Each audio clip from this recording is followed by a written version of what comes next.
Hey, I've Dad always- worked for Nestle. Dad worked for Nestle, mate. The free Kit Kat today didn't really work too well. This is potentially the stupidest thing I've ever done in my life. And that's saying something, because there's been some stupid stuff in the history of it. For me, what was the most rewarding, just learning, taking stuff out of them, and also being given this platform to be able to stand up and represent people of my time.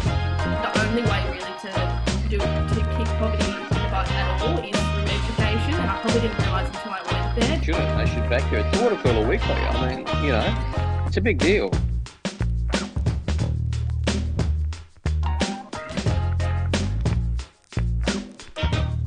It's my pleasure now to welcome on Adaptive Athlete and my former primary school pal from the mean streets of Yallambee, Josh Young. Josh, thanks for joining me today. Thanks for having me, mate. Mate, pleasure is all mine. Before we get into everything, you're in the middle of a comp right now. You're doing the first ever CrossFit Adaptive Open. For those who don't know what that is, give us a rundown on what that is and how it's going so far for you. Yeah, sure. The best answer I can give about CrossFit is that, for those that don't know, it's a training method, strength and conditioning type stuff, utilises gymnastics, monostructural cardio sort of stuff, and weightlifting to increase your overall fitness. And CrossFit have a season, a sport basically, and they crown the fittest people on earth. So not me. Well, not me either, I reckon.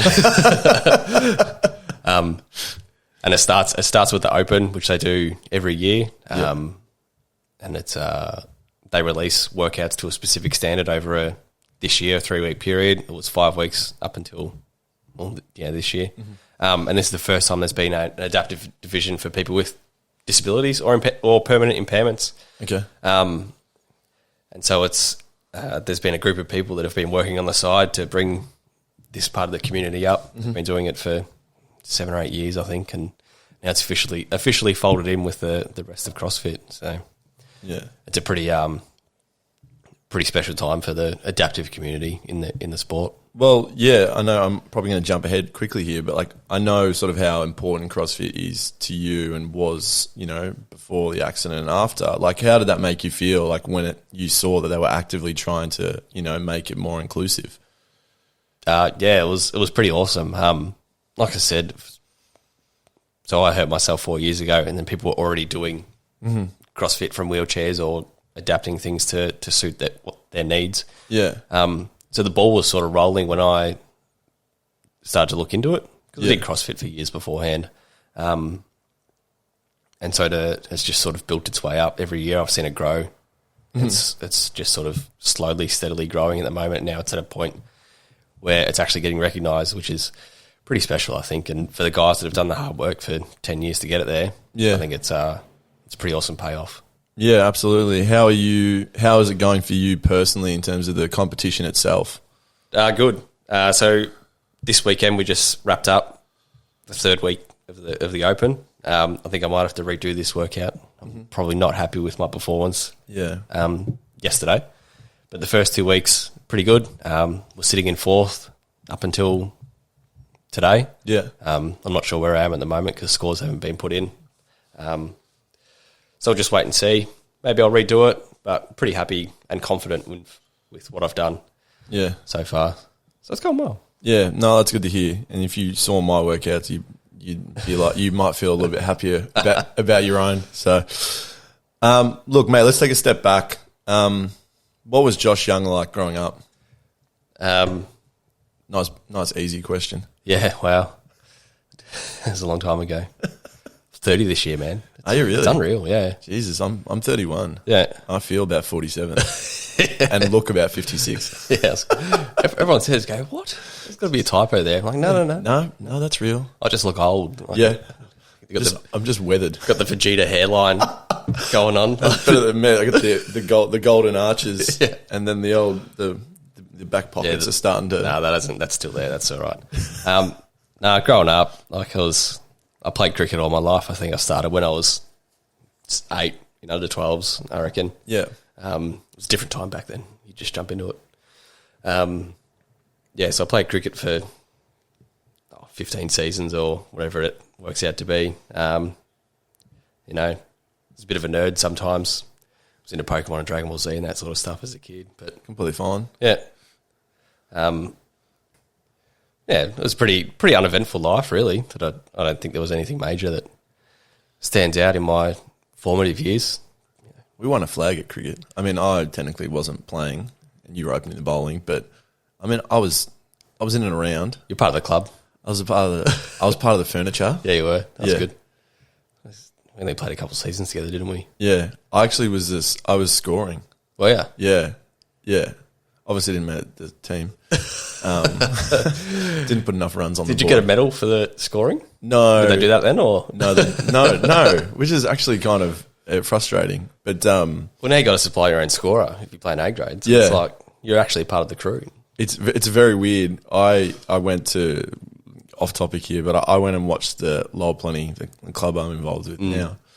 I went and watched them a few times and like just take my like lounge chair and my esky and sit there by myself, sort of a setup. But you're not allowed to touch fans are not allowed to touch the ball. And so there was a catch kind of hit towards me. Yeah. And I sprung off the chair to try and catch it. Did twinge my hammy and then like got my palm to it. But grasped it. Yeah. And like, so my mates were laughing, but then all you can hear is the umpire. He's like, "Don't touch it." And he's like, "We have to sterilize." And so like they threw the ball back and then he sure enough sterilized the ball. God. I'm like, You can get kicked out, did you? no, I kind of wish I did.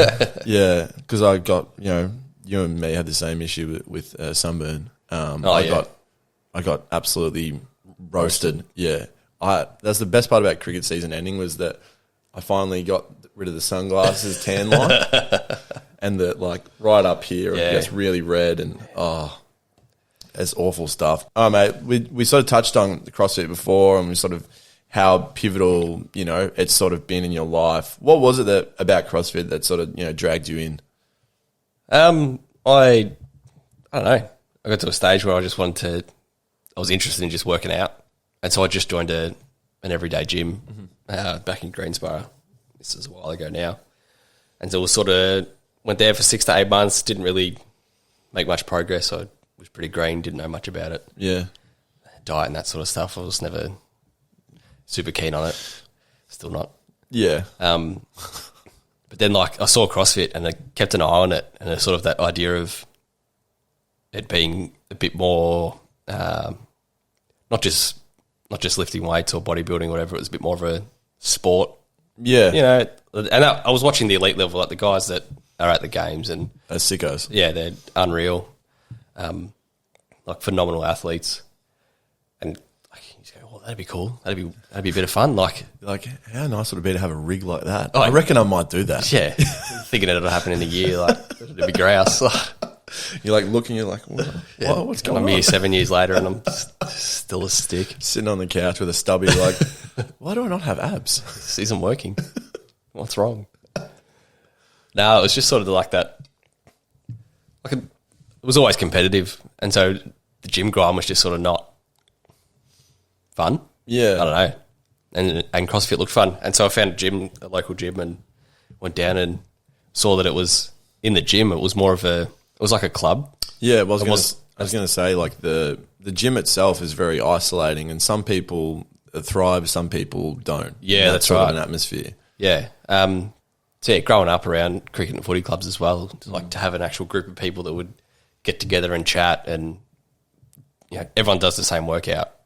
Yeah. There's a bit of changes in it because you do classes with a coach, and so it's fairly well structured that way. And then you train. I was training at 5:30 in the evening, and it was the same crew. Yeah, every time. 5 days a week, all in there together. There was about a dozen of us that would just get together, and then Friday nights it was burgers around the corner and that sort of stuff, and it became a social thing. Yeah. And it just, as soon as I was like enveloped in that, I stuck to it. Yeah. Like it was almost like I had a responsibility to go and do it. Yeah, exactly. And like to see the mates and have that commitment, I guess, more than just just trying to look better or yeah. that and looking better and feeling better comes with it, but that's a secondary thing, especially in those first few years. And that's how I met my wife. She trained there as well. Yeah. And for 12 months we trained together and we'd just chit chat and as part of the group, and we started hanging out a bit more afterwards, and it just sort of developed naturally that way. How long into the meeting her were you like, just wait one day and you'll have a ring? I don't know. It was like it just happened like sort of naturally. Yeah. Like we were part of the big group, and then we sort of made out one night at Pursa, I think, which is classic. One of my favourite places to go. It's one of the best. Yeah. I miss that place. I do. Yeah. I have a really funny story from Pursa, which I need to share because it involves someone that we both know. Yep. Kirby Bell. Me and him were there one night with separate groups. I was there with friends. I think he was just there alone. Yeah, right. But he ended up, sort of tagging along. Yep. And he came back from the bar with a couple of Keith Urbans. Yep. And one for me, obviously, and the group I was in, there were a couple of people dancing, and one of the girls slipped, and so perfect timing. As she slipped, her feet went up, and as Kirby came back, the Keiths went booted, right. punted, and he kind of just turned around. He goes, "All right," and just sort of went back to the bar to get more, but very humorous because it was really good to see him losing money. Yeah. And him kind of wearing some bourbon. Wearing some of the Keith. But yeah, that was at Pursa, so all great things happen there. Yeah, it's a real classy place. It is. Yeah. And the first makeout spot now. It can add to its resume. That's right. And now we're married with kids, so it's like, perfect love story. Yeah, no, absolutely. The whole group training dynamic and creating a sort of a community really is something that I never even sort of thought I would enjoy. Yep. Until I joined there's a Fit Stop gym just down here in Northcote, and it really is hard sometimes to see a gym where everyone is kind of like all in, and there's the social aspect to it as well. It does help. Yeah, for sure. It helps. Like some people really do struggle with motivating themselves, and like the amount of help that those sort of gyms and those people who run those gyms provide to some people. I don't think they probably even fully understand like how much they can help. Yeah. With that, like obviously Melbourne was locked down last year, and it was a year to the day yesterday that our gym closed. Yeah. Due to all the restrictions. Funnily enough, the co-owner's birthday as well. Happy birthday. Yeah, you shut your gym, lose your money. Yeah. But she, like Nikki, she's my personal coach. She helps me out with everything. She's been there since I left the hospital, basically. Yeah. She ran online classes for 7 months, 3 times a day, and would get anywhere from, half a dozen to a dozen people in each class. Mm-hmm. And so I got a gym in the garage at home, so I logged in every day. And if I hadn't have had that during that lockdown, I don't know what I would have done. Like I would have been an emotional and mental mess, I reckon. Just to have that social, like we'd all just like chat over the top of each other on Zoom. It's a nightmare. It is. Like it's a terrible platform. It's an absolute tire fire. It is. But just to have that and just to have a chat 15 minutes after the class, we'd all just, lay on the floor in the garage and just like stare like this at the computer screen. Like what do you miss you guys? What are you thinking about? Yeah, it was that sort of stuff. But like that, to keep that group together and to, it just helps more with your mental state more than anything, especially last year.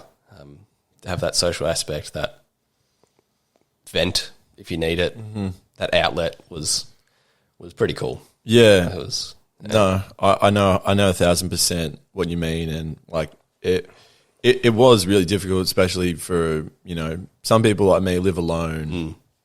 They like to live alone, but it also, when all social aspects are removed, it makes it extremely difficult, and something that I really did struggle with. And, you know, even since coming back, it's still something that, like, you know, it's not just like you flick a switch and everything's fine. Like, going back to the gym was such a, like, even though I hate working out, it is just such a, it helps like so much for so many people. Yeah, for sure. Obviously, the accident changed things pretty significantly for you and your family, in a time where you had probably a fair bit on your plate. Maybe touch on that and sort of set the scene behind that. Yeah, sure. I met Katie. She already had 2 kids, and so I sort of instantly became a parent, a father overnight, basically. She's very driven. She wants to, you know, and we said we want to get a house, we want to do this, we want to do that. And so we made it happen. We just sort of, you know, linked our goals up together, and life was cruising along in that direction. She was pregnant when I hurt myself, and we were building a house in Doreen. Not building, we had bought everything, and we were just waiting for things to clear or whatever. Yeah. Went mountain bike riding with a couple of brother-in-laws, had an accident and sustained a spinal cord injury at T12, which is your lowest thoracic vertebrae, which basically means I'm completely paralysed from just below my belly button, like in between my hips and belly button is where my sensation and muscle control drops off. We were in Buxton at a mountain bike park. I had to get SCS and ambulance to carry me down the track. It was looking back on it, like, it was a strange thing. I don't remember, like, being in pain. Yeah. I knew I'd done something pretty major. So I had a crash. I was like, I sort of came to, hit the ground pretty hard. I thought, like, if you ever, like, playing footy, you get the wind knocked out of you, and it just sort of, it takes you 5 seconds to get your wits again. And it's like, that's what I was like. I was like winded, coughed a bit, and I was laying down on my stomach. And so I got my breath and went like, all right, let's get up. I knew I broke my collarbone. That was killing me because I was sort of laying, I don't know if you can see, like a prone position. The camera's right there. Yeah. Right. Perfect. For those on my YouTube. YouTube channel. Yeah. So my collarbone was killing me. That's broken in 2 places. Like, it was pretty mangled. Yeah. I tried to get up, and so I pushed off with my left arm to get up onto my knees, and I just couldn't. I just sort of went like that. I was like, all right, maybe I'm just like in a bit of shock, get my breath back. So I laid there for a couple of minutes and was like, composed myself and went again, and I just couldn't. I couldn't raise my hips off the ground. I was like, fuck. Yeah. And so I was at the back of the pack. The other guys were ahead of me. They at the bottom of the trail. They were waiting. Another rider came past and skidded to a stop. I was like, I feel like I was pretty composed in my memory anyway. Yeah. Okay, I'm in a bit of strife. I will need an ambulance. My brother-in-law's down the bottom. Tell them to come up, and like, I feel like I was pretty level-headed at that stage. Yeah. So they came up. Ambos came. I think it took like over an hour for the ambos to stabilise and then walk me down a mountain bike track on a spine board. Like, I can only imagine that being one of the worst places to, you know, in terms of having to get someone onto a stretcher. And it was pretty. It was out in Marysville, so it's up and down, and massive, beautiful. It was a beautiful place. Yeah, like I love the place. Bad memories there, obviously, but it's a beautiful place. And so they managed to get me down, stabilise me, bit of morphine or whatever, just to calm me down, I suppose. Airlifted to the Alfred, rushed straight into theatre to stabilise the spine, because if they don't stabilise it, it can do more damage. Because there's like fluid, bone fragments potentially, all sorts of stuff. So we got 2 rods put in, bunch of screws, stabilised that, and then was in a neck collar and in recovery for, I think 3 nights at the Alfred, which is an awful place. Well, I've only got one memory there, and it was pretty shit. Yeah. And so then got taken to the Austin. They got a dedicated spinal unit there, and so they wanted to make sure I recovered from the surgery well before I went to rehab. But then the vertebrae that broke, it burst fractured. So it's essentially, when it's a complete unit, it's in 3 parts. It's almost like a triangle. So there's a bigger bone at the back, which is like the ridges on your spine, and then it curves around to the front, and it just, all 3 parts burst. So it's like they just come apart. So they put it back together, and then it collapsed. And so my vertebrae collapsed in on itself. So I had to have another operation where they came in through the side and grafted in a cage. So they put it in the bone and put the rib bone around it. Okay. Because bone and bone just knits together. So it doesn't matter where it's from. It just... Yeah. And so that stabilised that. So that meant another month in hospital before I went to rehab. And so that was end of Feb that I went to rehab and spent from there until mid-May just learning how to live in a chair, basically. Yeah. The doctor said to me from day one, you've severed your spinal cord. There's 0.00. It's a technicality that you would get something back, you know what I mean? They're not going to say you're 100% can't walk, but it's like 99.999 you won't.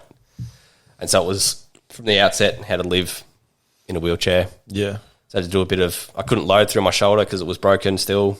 So I had to get craned into a power chair and all this really sort of demeaning... Not demeaning, but really saps your dignity. Yeah, I mean, that's probably understandable. Yeah. I mean, there was a day, and when I say I lose muscle control, that means my bladder and bowel don't work. They're sort of, the muscles are just flaccid. And at that stage, you get lifted up in the crane and just shit myself. Yeah. It's the nurses have to put me back down, clean me up and do all this stuff. And it takes 40 minutes to do all that. And it just was not pleasant in the slightest. Fortunately, during that time, I had something to look forward to. Yeah. Had a kid on the way, had the young kids already, family and all that. I think if I didn't have something like that and those sort of goals that I was working towards, I don't know how I would have dealt with that or where it would have been now, especially. It's not a nice thing to look back on, but I'm glad that I had what I had there. Had that life already sort of organised and happening. Yeah. Because you're almost, when I say normal life, you're a large part of normality. Yeah, that's right. It was, as soon as I got out of rehab, I was a dad again. I couldn't drive because I had to get cars modified and that sort of stuff. So, but the kids were back at school. Katie was pregnant and doing appointments. Yeah. Make sure the baby was all right and that sort of stuff. And I just had to go along with it. It was almost like I was forced to not think about it. Yeah. That was stuff that I would have done regardless. It's just that now I have to do it from the chair. Yeah.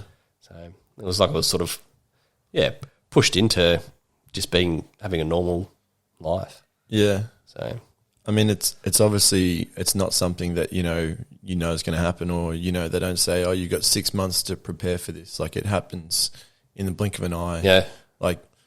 In terms of resilient people, I don't think I know someone who has that more in spades than yourself. But talk about those early days. I know you said that, you had something to look forward to and it helped you get through, but, coming to the realization that you're a paraplegic and, what was it that sort of just kept you up, as much as you could in those early days? Yep.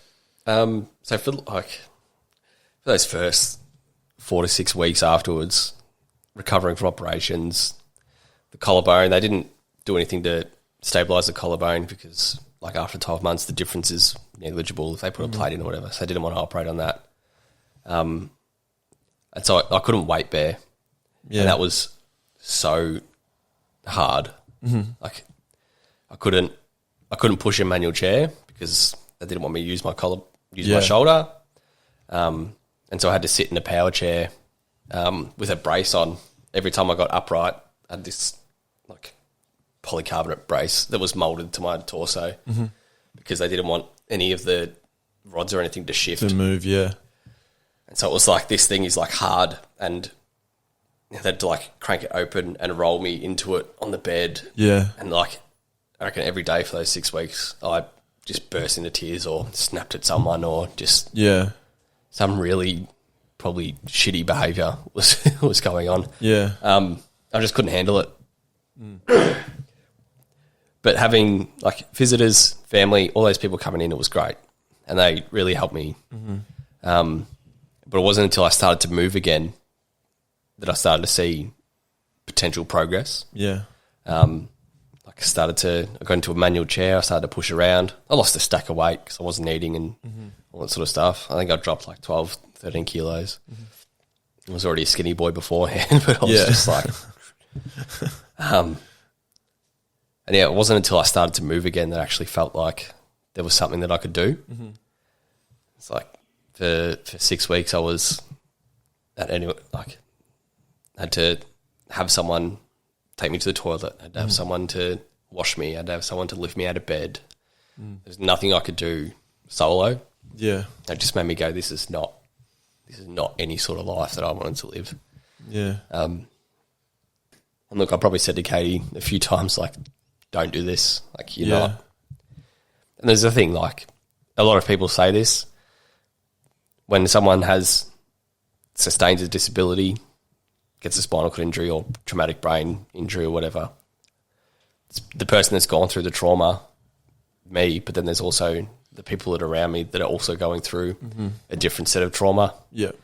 Emotionally, and like their life is going to change as well. Yeah. Like I thought about Katie, and like I didn't want her to care for me.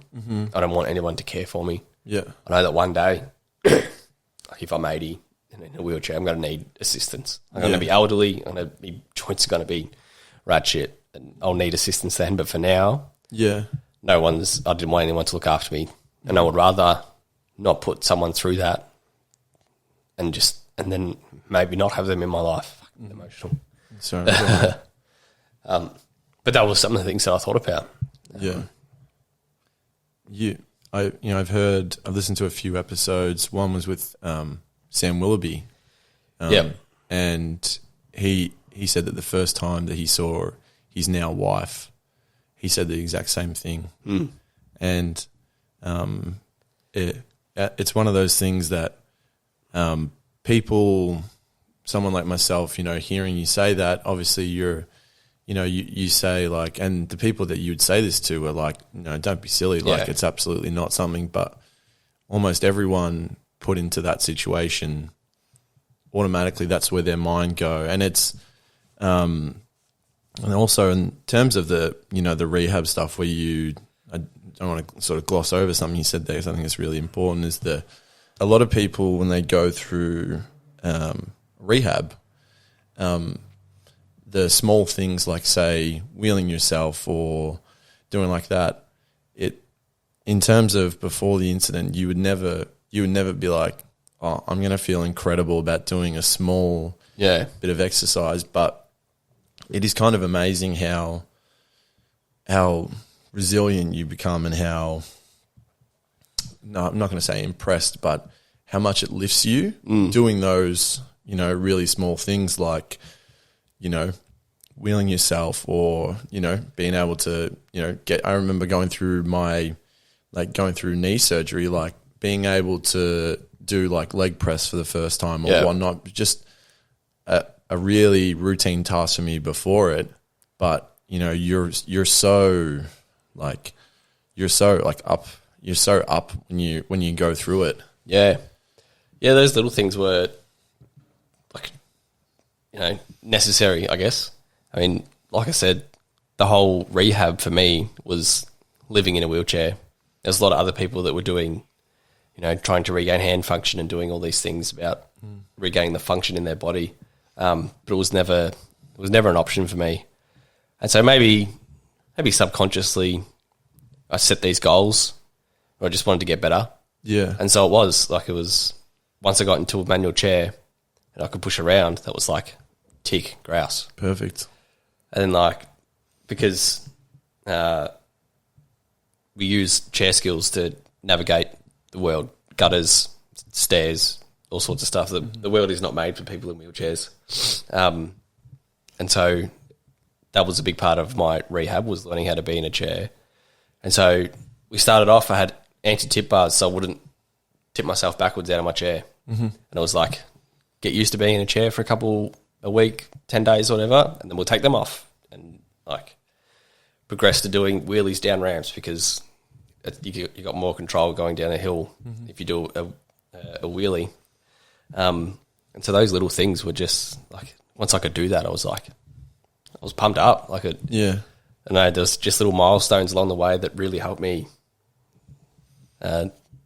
stay committed and stay focused, I guess. And the big goal was to get home, but there was a million other steps to get there. Yeah. That I probably didn't even think about until afterwards. Yeah. It was just, yeah. It's like a day-to-day thing almost, where you're like, I managed to tick off 1, 2, and 3 today. Yeah. Let's tick off 4 tomorrow. Yeah. Whether they be, the smallest things, but it's necessary. Yeah, that's right. I know that obviously going through the rehab and the surgeries is obviously so difficult, but at what point did you start to think, I want to get back into training? Because, you obviously have, and I think it's probably safe to say your training has made a significant difference in your life. Yep. At what point do you remember the point where you were like, okay, I want to get back into the gym, or I want to do some kind of training? Yep.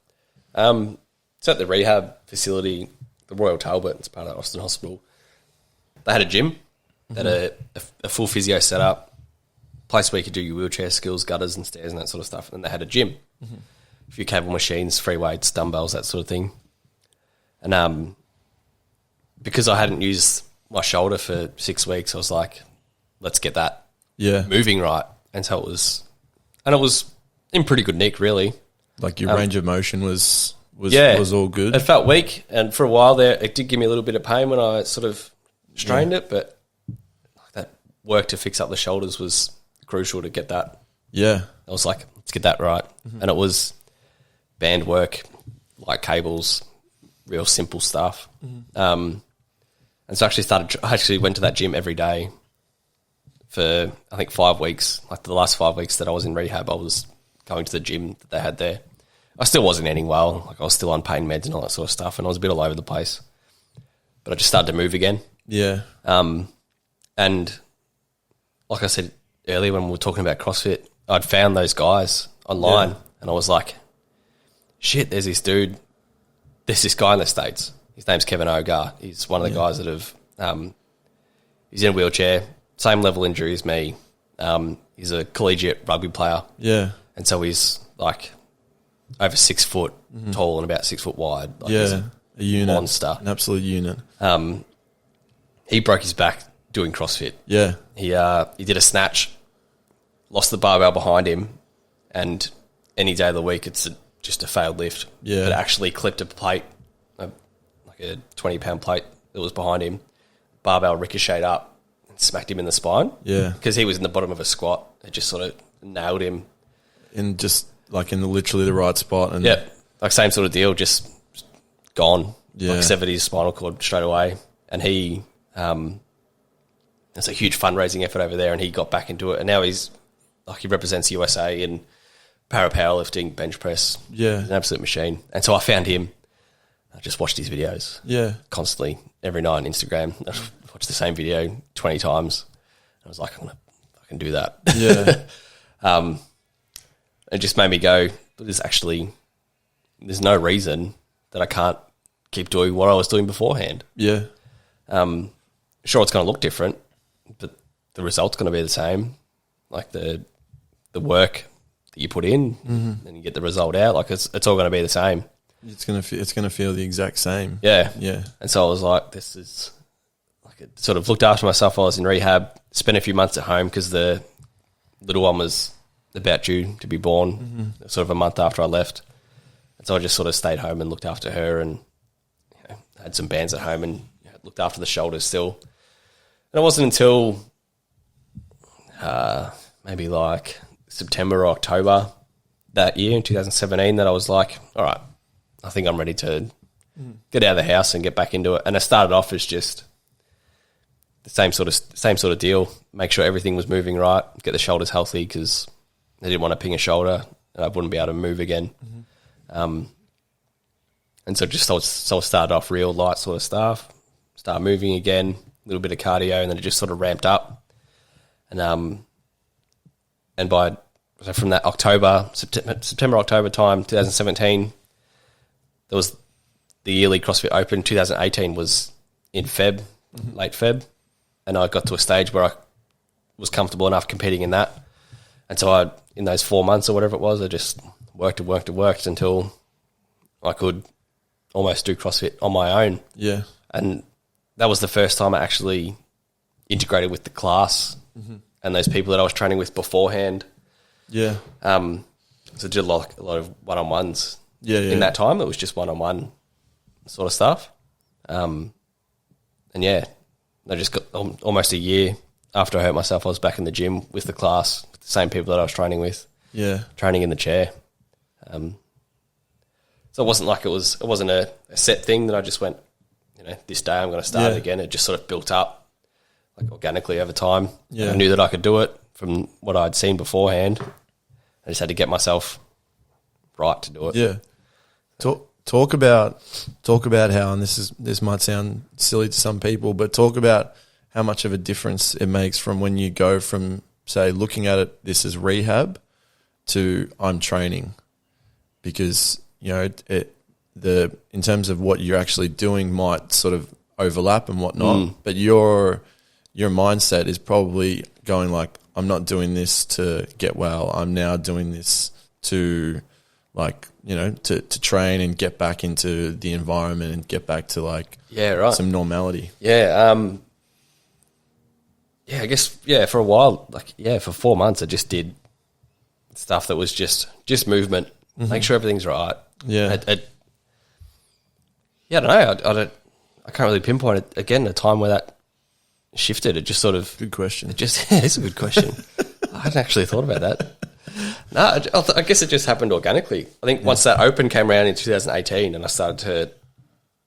had some people around me, the same guys that I was hanging out with beforehand, I hadn't seen for a while because I was, dealing with some stuff and pretty cooped up in my own head and then not going anywhere. Yeah. So I hadn't seen a bunch of people. I'd have chats to them and all that sort of stuff. Yeah, people reach out to you and whatnot. But I hadn't seen anyone really. Yeah. And so it was once I started to see people that I was like, I could actually be a part of this again. Yeah. I could see on Instagram all the highlights of those people doing stuff in wheelchairs or, guys that are squatting on one leg because it's, they've had an amputation or whatever, like all this really cool stuff. But that didn't highlight the that community aspect that I fell in love with in the first place. And so I was like, I could train, but I couldn't do. I wasn't exposed to what I was exposed to beforehand. Yeah. Until a few months into it, I guess, and that's when it sort of became more normal in that respect. That I was just a part of the class. I was in there. I was training with everyone, modifying workouts, adapting them to suit. So I think just being with people was the big driver in that. Yeah, that shift from rehab / prehab into actual training to be better. Yeah. So, how was that first session back? Like with with everyone in the class, was that sort of an emotional experience, or? It's probably good and bad, I reckon. I've only just sort of gotten to a point where I don't miss the old stuff that I used to do. Yeah. For so long, I was watching people squat or deadlift or do the Olympic weightlifting stuff, and I was like, Yeah. I want to do that. Like, I don't want to sit here and just watch or do a different version of it or whatever. I just want to do that. And that was hard to deal with. Yeah.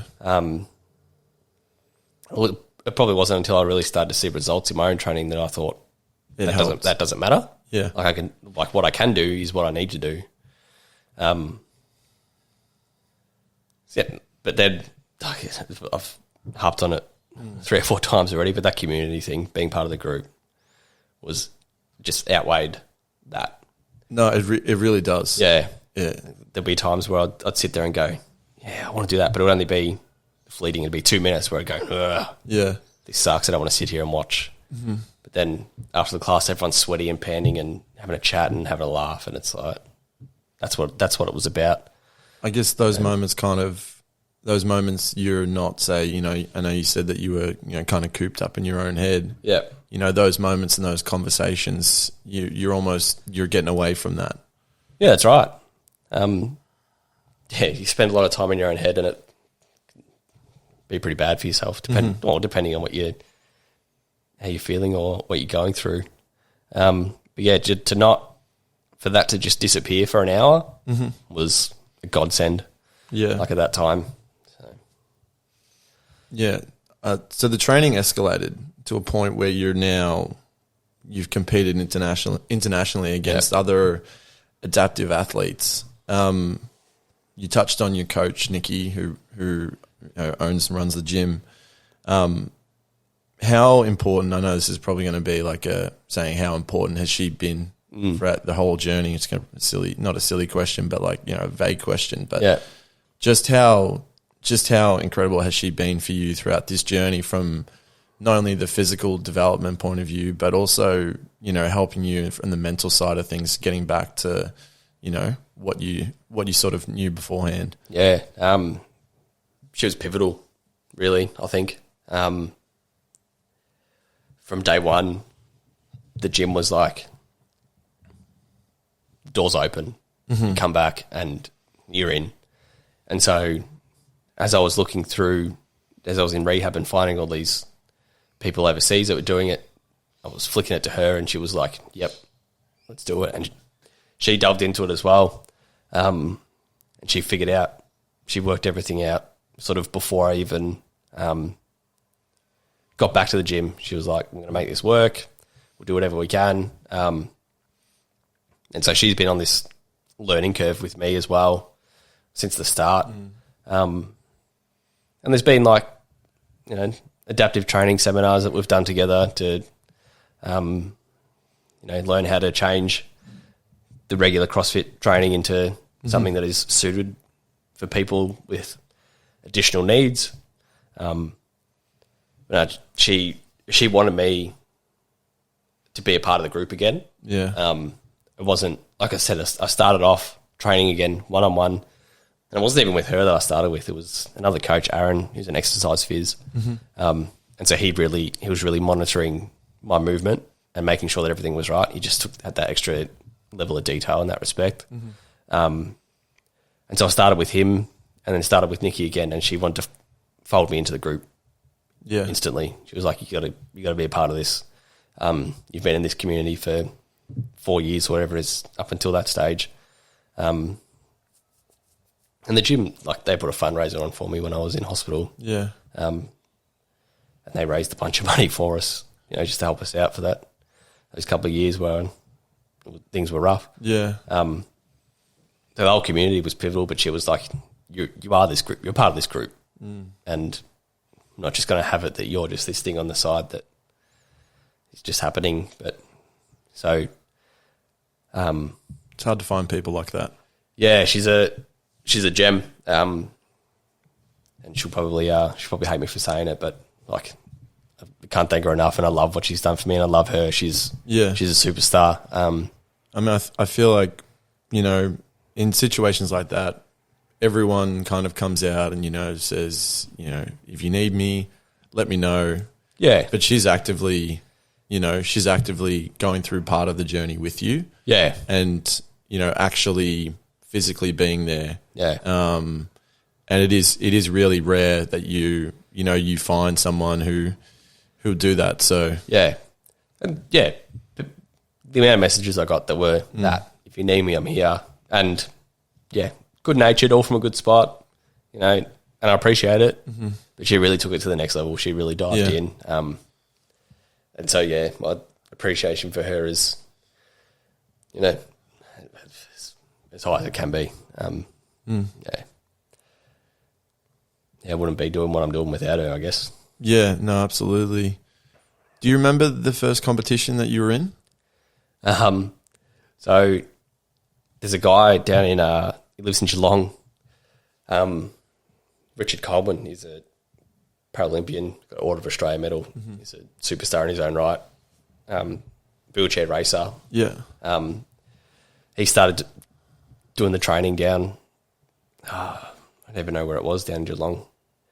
But his gym held a comp, which is a common thing. CrossFit gyms will go, I want to have a comp on a Saturday. Yeah. And they have, 100 people registered, run heats and yada, yada, yada.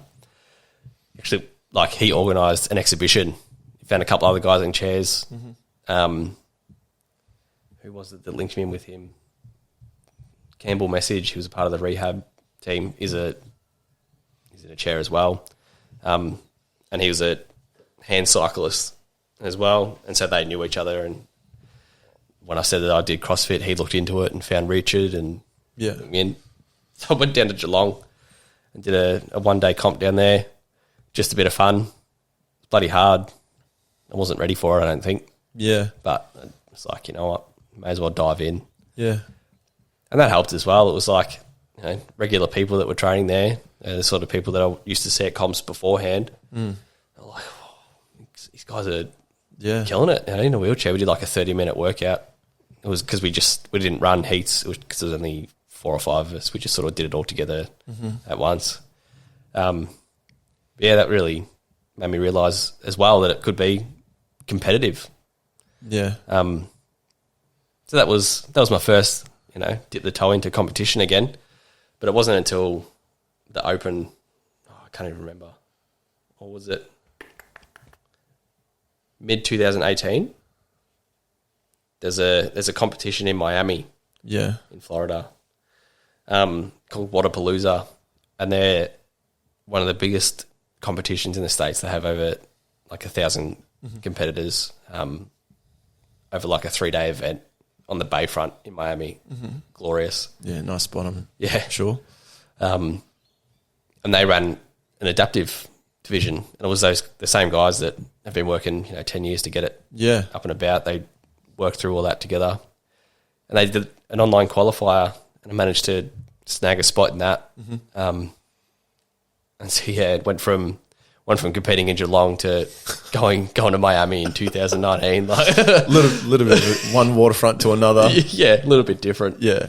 It wasn't until that was an international competition. That was awesome. Some of the best CrossFit athletes, able-bodied guys were there. Like it was star-studded. Like I was just like wide-eyed. Yeah. The whole time I was there, it was, and super green to competing as well. Like training is just training for fun to get better. It's so much different than competing. Yeah. So I was like, it was a completely different world. Yeah. It was a real eye-opener. Like that I hadn't done enough. Yeah. I could see where it was going to go. Yeah. It was like, there's the goalpost now. It shifted. Yeah. That was pretty awesome in that respect. Sometimes you need to have those, oh shit, those kind of moments. Otherwise you don't actually know. Don't know, yeah. Yeah. Yeah. Especially when it's like so new. Yep. Yeah, for sure. There was one point. So we were allowed, being in a wheelchair, safety first, obviously. We don't want to fall backwards out of chairs or anything when we've got weights. Yeah. And so our coaches are allowed to support the back of our chairs. And there's one workout, I can't remember what it was, but me and Nikki were like, probably don't need you for this one. So Nikki just sat up in the stand and just watched. Yeah. And I was down there by myself, like all the lights and everything. Everyone else had their coaches around helping them. Yeah. And I was just sort of like twiddling my thumbs, not knowing what to do. It's like, and afterwards we're both like, shit, I probably should have been there. It was like, that was an interesting learning experience for sure. I reckon that probably would have been a good experience for her though. Sort of being, to sort of, like literally like sit back and sort of have a look, examine it. Yeah. I guess so. I hadn't thought about that, but seeing it from an outside perspective, was probably good as well.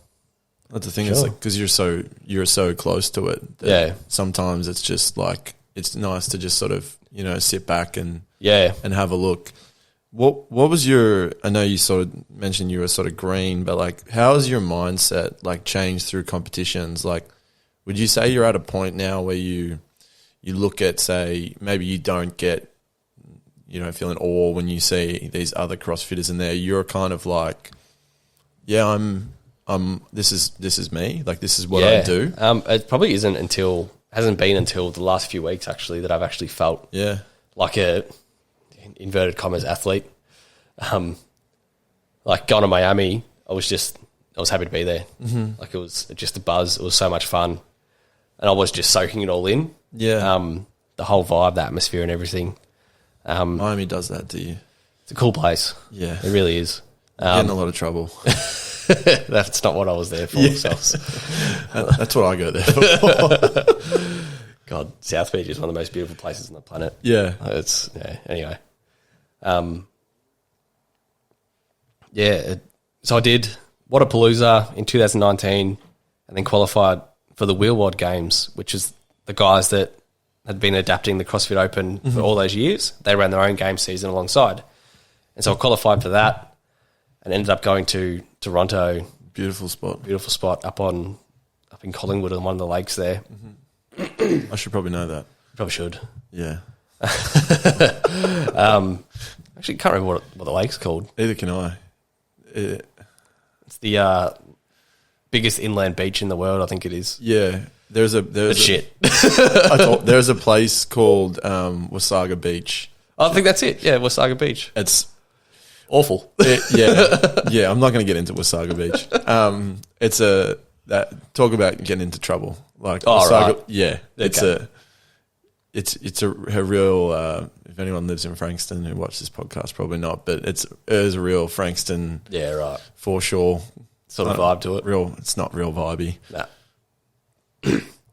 No, it's a good place. It's a nice little town, actually. Collingwood itself is beautiful. Yeah. I actually really enjoyed being there. It was probably it was just super comfortable. We found a good coffee shop. We got cold drip coffee because it was summer there and it was pretty warm. That was great. But even so that was 2 international comps in a year, and it was still just sort of like, you'd think if you qualify for something like that, your head might get a bit big or you actually feel like you belong there, but I didn't. Yeah, I was just like... My head's already big. I've actually physically got a big head. Yeah. It actually hasn't been until I've got back into the gym late last year, this year, they've actually started to feel like I sort of belong there. And my performances this year have been sort of reflective of that. And first time I've actually felt confident in what I can do. Yeah. It's like I'm still developing so much.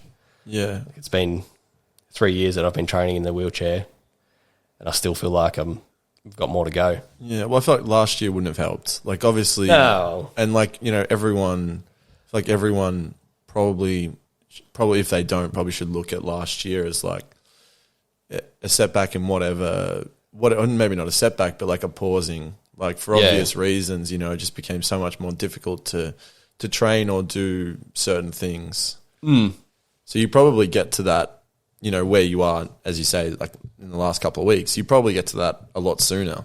Yeah. Yeah, I think about that. And lockdown was tough.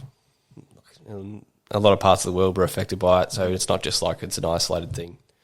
So everyone, it was like their life was cut 50%. It was like half of your life was gone, basically.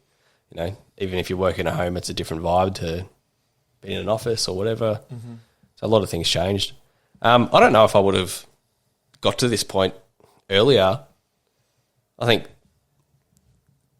start of 2020 and end of 2019, I probably still wasn't as mentally clear as I am now.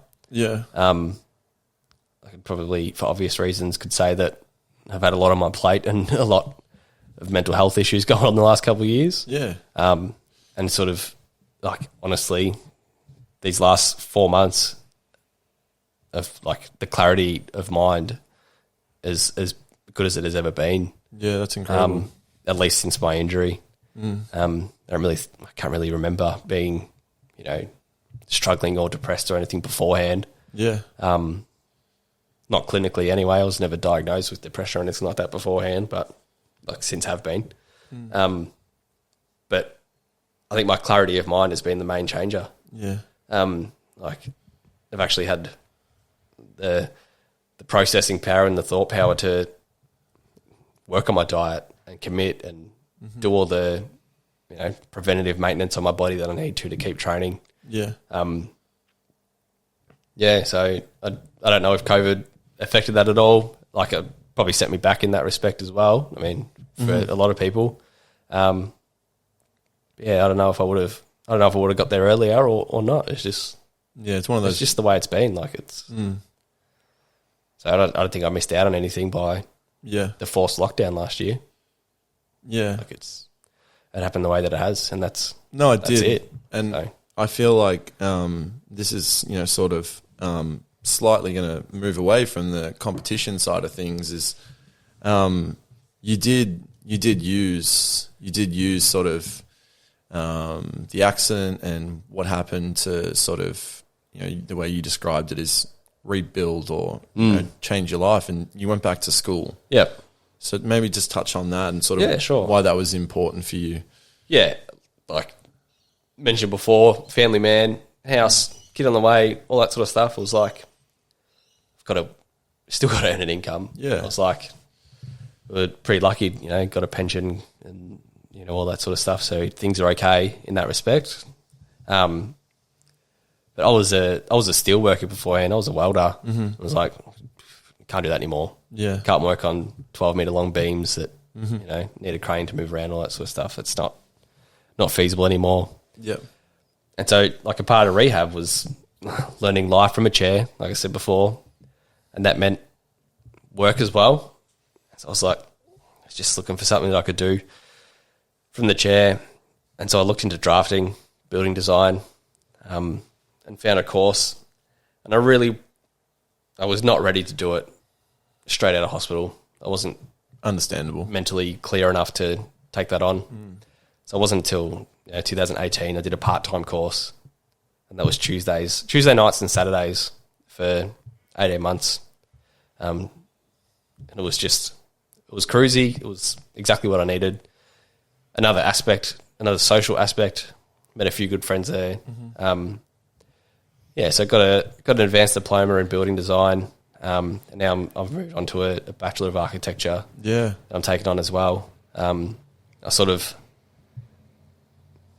don't know if it was a goal or a dream. Yeah. Maybe I do remember thinking about it when I was a teenager. It's like, oh, architecture would be cool. Yeah. That'd be a fun thing to do. But then I became a teenager and didn't go to school. So, it was like, it was never a goal or a dream career-wise, but then I sort of started to fall in love with it when I was doing it. Yeah. Doing the advanced diploma, I was like, this is actually, like, the industry is, looks like it'd be a lot of fun and quite fulfilling. I got an opportunity to study and rebuild the career, which I never would have had beforehand, I don't reckon. No, I probably would have stayed, you know, working with steel, working with my hands, or, you know, done production management or something at the company that I was with, or whatever. Sort of moved up the ladder that way, but not a drastic career change. So it's been an awesome opportunity in that respect that I've had to pause, reflect, and rebuild, as you said, and take life in a different direction. Not just living in a chair, but actually taking control and doing something that I want to do. Yeah, absolutely. Yeah. I mean, you said, you know, I touched on your resilience before, and I saw a post that you had on Instagram, and you talked about how you wanted to attack the world from a chair, and, you know, and that not take things like training for granted like you did before. Like, how hard was it to get your mind to that point, and why is that, like, so important to keep it there? I think before my accident, I just sort of cruised through a lot of things. Like, I had goals and ambitions and that sort of stuff, and, like, there's a bit of cruise control. you get comfortable, like, and you just, Everyone does it. yeah, I think it's a normal thing. I think especially it's probably been the school stuff that has really opened my mind to that, to take the opportunity, like to be able to almost pause your life and rebuild it. It's not like people don't get the chance to do that. No, they don't. They get stuck in a way, and that's, if they're happy, it's fine. Like They'll find a reason not to do it. yeah, and yeah, it could be that.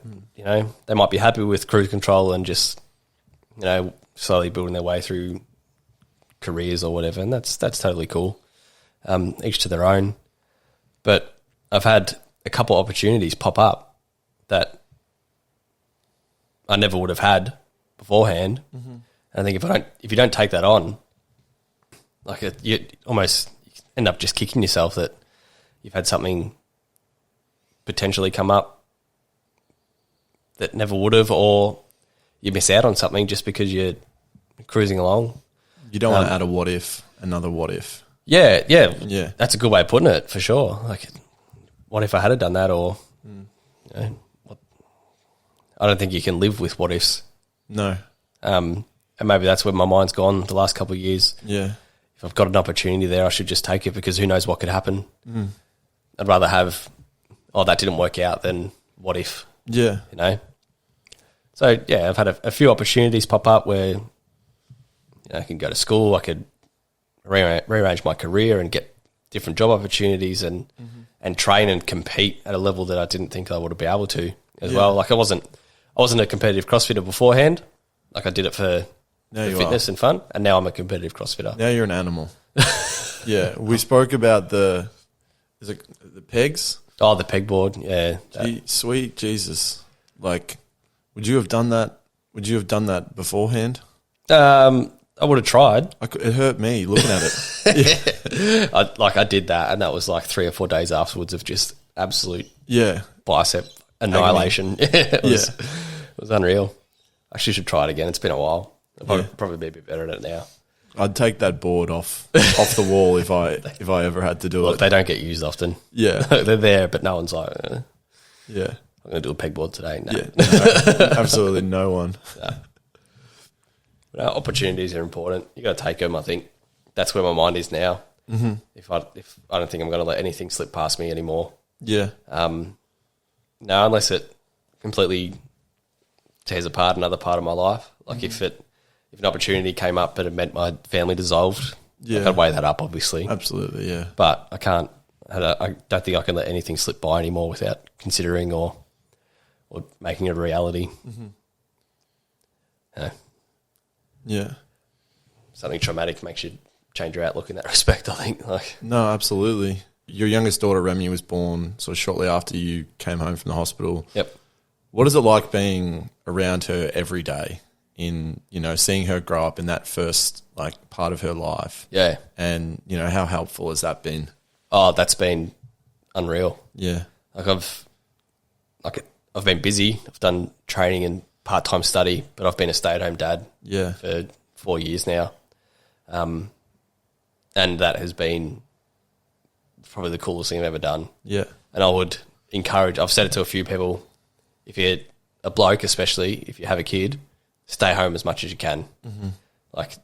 If you can arrange it so that you can spend 6 months at home or whatever, do it, because being able to watch a human grow from something you hold like a football into, she's nearly 4 now and she runs around and climbs on the dogs and has conversations and and you're like, what did you just say? She's a little ball terror. She's unreal. Yeah. But that has been the coolest thing ever. Yeah. It's hard work, looking after kids, but the payoff is huge. Yeah.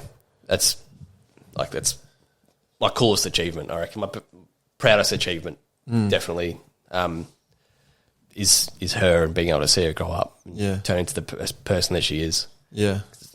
She's a sweet kid. She's got a kind soul. It's unreal, man. Yeah. It's sort of one of those life-changing moments. And I guess you in such a short space of time, you had sort of, you had obviously the accident. You got married to your wife, Katie, who you touched on before. And then, Remy was born. maybe talk. I know you spoke about Katie before. To say she's been important, obviously, is probably the biggest understatement in the world. But just how special and how crucial has she been through, not just before the incident and after. Yeah, so she probably made me grow up a bit when we started dating. Like I said, like she's had 2 kids already, and like sort of entered that father role almost instantly when we started to. How was that for you? Fun. Yeah, like the kids were younger; they were 4 and 5, and were they? Not a lot of people would take that on. Yeah, like there was a lot of debate in my mind about that. As we were seeing each other and not just being a casual thing, it would just sort of become a bit more serious. It was sort of like, how will this stack up in my life? Do I want to do it? But kids are kids, man. Like once you're around them, you can't help but love them. Yeah, they're just little, balls of energy and happiness and whatever. And it was definitely a learning curve going from being a single bloke living at your mum's to being a dad. Yeah. You're like, can I still watch Dragon Ball Z? They're probably young enough that I could have got away with it. Yeah. They could be into it too. Like, she's like, kids, bed. And you're like, oh, come on. shit. They're going to put on real TV. No, it was nothing like that. I don't know. It was, I just sort of jumped into it, and it made me realise that I had to get my life working towards those more serious goals. And so yeah, she sort of matured me quite a bit. And will she say that? Yeah, you've asked. I think so. Yeah, damn straight I did. Yeah, whipped him into shape. Nah, we had a fun life together. Like it was, like we used to party and play up and do whatever, but we had goals. Like we had our goals aligned. It's good to have a balance. Yeah, like that. And we work super well together. She's she does things. Yeah, so I don't have to do it, which is great. Which drives her nuts, but that's fine. That's my issue. She asks she's good, and she's like, "Fine, Josh, I guess I'll do it." Sometimes, she's a good human, and she really is. She's one of those people that anyone that meets her falls in love with her. Yeah, so she's a superstar in every right, and like she was 4 months pregnant when I hurt myself. Yeah, and like she put the pregnancy on the back burner. Basically, it was like, she had appointments or whatever, but she was there for me the whole time. She wasn't worried about herself or anything. Yeah. Like she was so selfless. She was running around after the other kids because they were at school, all that sort of stuff. Like coming to see me at hospital after that every day, which is amazing when you think about it. Yeah, it really is. And like she was organising, she was coordinating between hospitals for her checkups and what I was doing, so that I could get day release to go to these appointments that I would have gone to anyway. Yeah, she organised all that. When our house settled, when our land settled, we had to sign the contract, but they needed verification that it was us. And so it was like I was 10 days post injury and surgery, so laid up in a hospital bed. Yeah. The guy, they're like, you can either come to the office and do it, or we can have someone come out and meet you. Oh, well. And and we sort of didn't want to be like, he's broken his back and lost his job, so we might not be able to get finance, yada yada. Yeah.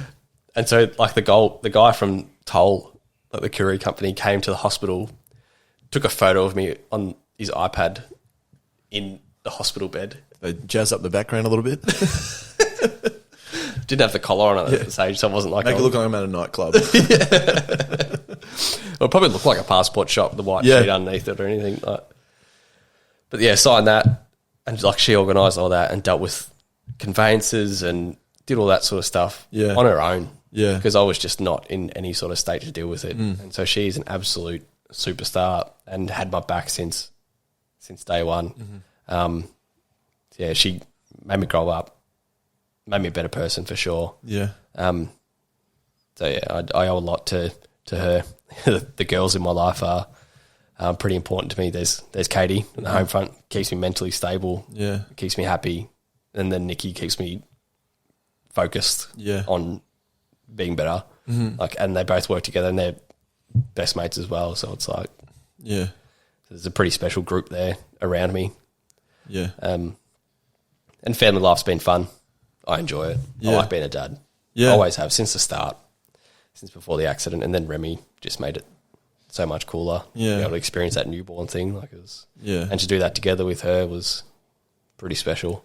Yeah.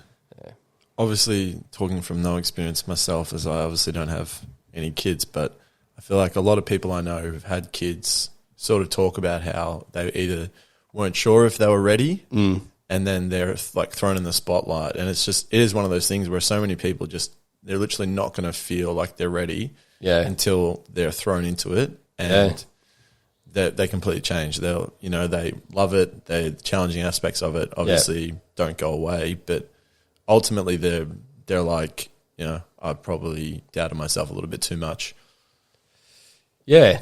I don't think anyone could ever be really ready. Like you talk about, there's a financial side to it. Raising kids is expensive. You're never going to be ready for that. No. You make it work when you get to it. Yeah. And it's the same with actually, being there. Like, you got to balance working, looking after each other, looking after the kid, and all this sort of stuff. And you just got to make it work. I don't think you could ever be ready. Fully ready, yeah. Yeah. And I like diving into a relationship with Katie, I probably wasn't ready to raise kids. I was living at home. I was at my mum's place. Like I hadn't really lived out on my own for a while. I did it, as in my early 20s or whatever. But no, so I can't say I was ready at all. But you dive into it and you just do it. Yeah, exactly. You put that responsibility on yourself and you make it happen. That's it. One of the most important things that you'll do is share this story with people. I know you've spoken at schools and footy clubs and whatnot. Do you understand how powerful your story is and how much it helps people? I don't put a lot of weight into myself. Like you know me pretty well. Like I'm quite modest. I've been talking about myself a lot more in the last few years than I ever have. But I think there's a story there that can be taken away. Yeah. And I get a lot of messages from people saying that just me doing what I'm doing is empowering them. And that is, I love that. Mate, it really does. Like to tell you from my point of view, seeing like you post a video on Instagram with the caption that it is, as someone who's sometimes not that pleasant or positive, mate, it gives you a real kick in the ass, and like it's something that I definitely appreciate about you, and I'm very fortunate. Awesome, I'm not pleasant at times as well, definitely.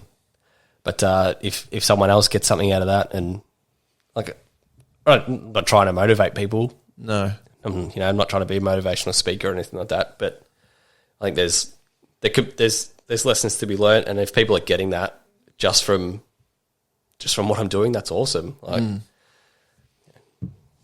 if people get help out of this, then that's what I want. Yeah.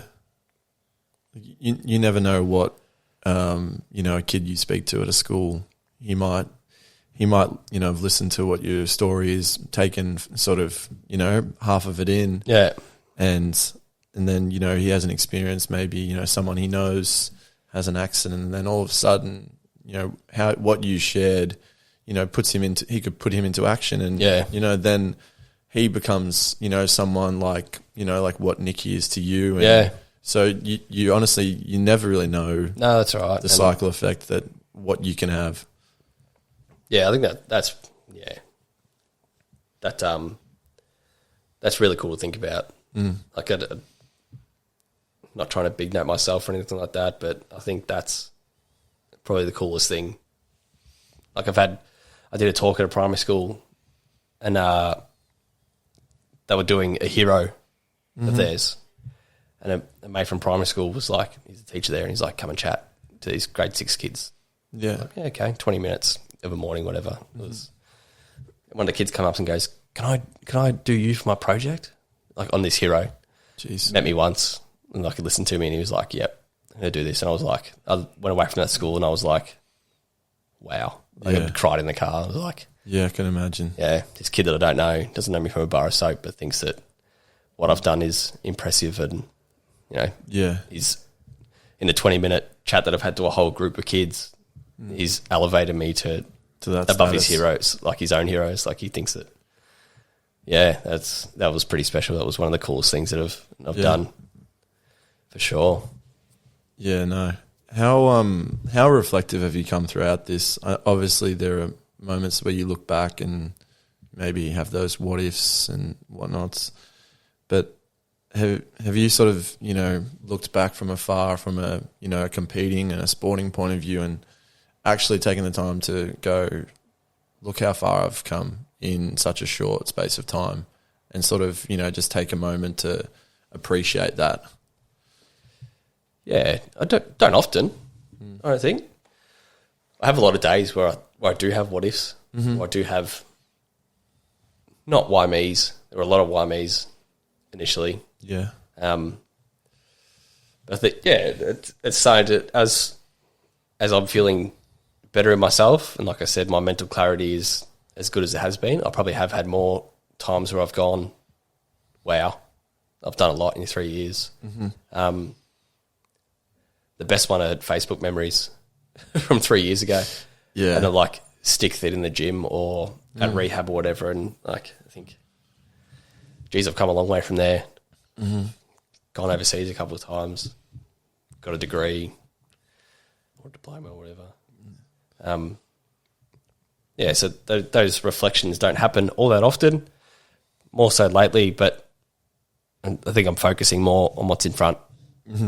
Yeah. You know, I do take the time to think about what I've done, but yeah, the eyes are always forward. Yeah. I think that's just like I said with opportunity.